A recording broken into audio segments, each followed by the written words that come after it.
ചികിത്സാ പ്രവർത്തനങ്ങളും പുരോഗമിക്കുന്ന വികസന പദ്ധതികളും വിലയിരുത്താനായി പുനലൂർ താലൂക്ക് ആശുപത്രി സന്ദർശിച്ച് ആരോഗ്യമന്ത്രി കെ മുരളീധരൻ.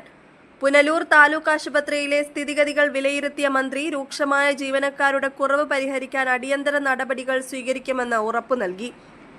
ഈ ആശുപത്രിയെ പൂർണ്ണ സജ്ജമായ ജനറൽ ആശുപത്രിയായി ഉയർത്തുന്നത് സജീവ പരിഗണനയിലാണെന്നും അദ്ദേഹം വ്യക്തമാക്കി.